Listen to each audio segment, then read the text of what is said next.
สวัสดีเพื่อนๆชาวโซเชียลแคมและเฟซบุ๊กไปส่งของแล้ววันนี้เราจะมาให้ดูกระต่ายกันนะคะ วันนี้จะมานำเสนอกระต่ายนะจ๊ะดูกันเลยนี่ค่ะตัวนี้ชื่ออะไรตัวนี้ชื่อชวนชมนะคะเพื่อนๆเนี่ยชวนชมเห็นไหมชวนชมน่ารักไหมแล้วก็ต่อไปมิกกี้กับมินนี่นะคะน้ำไม่ได้เอาไปที่ทำงานแล้วเพราะว่า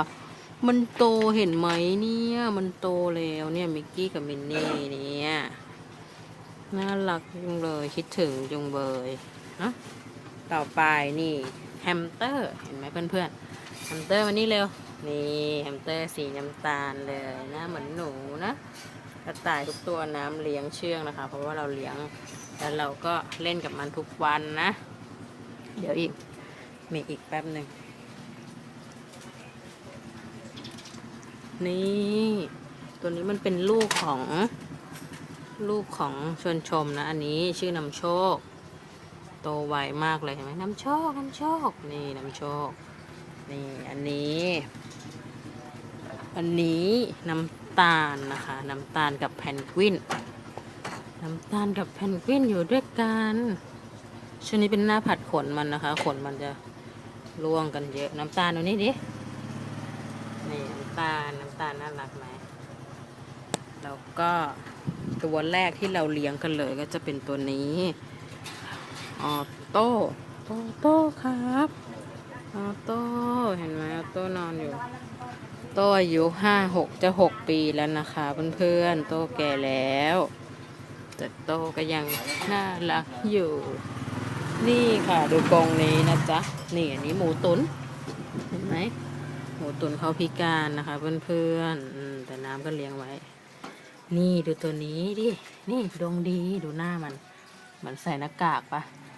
หน้าดำนะแต่ขนมันออกปลายมันเป็นสีน้ำตาลทองเฟียวเวอร์นี่ลิลลี่ค่ะแม่หมูตุ๋นนะนี่เห็นไหมลิลลี่ตัวสีดำแล้วก็บนนี้คิตตี้ทำลายคิตตี้กินใบมะม่วงอยู่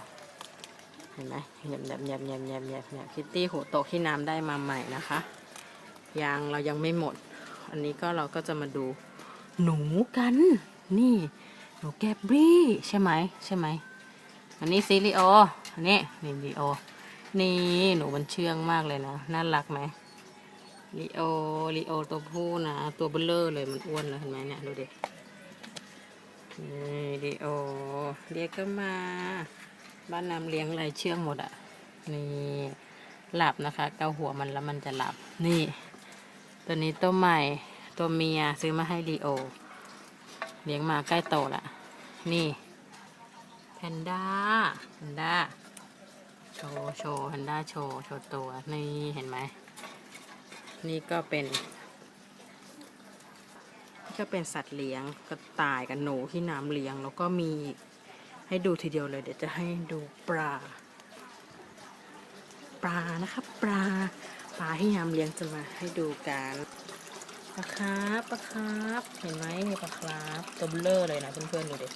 เดี๋ยวมันตัวเล็กๆเนี่ยช่วงนี้ก็จับได้หมดอ่ะนี่มันเชื่องอันนี้ว่าเราให้อาหารมันเห็นปะนี่แล้วก็อันนี้เป็นปลาเลดเชลนะตู้ยังไม่ได้ล้างเลยอันนี้ค่ะปลามังกรเห็นปะมังกรเงินนะคะแล้วก็จะมีเสือต่อหายไปไหนละมันชอบแอบเนี่ยอยู่ที่พื้นเนี่ยเสือต่อเห็นไหม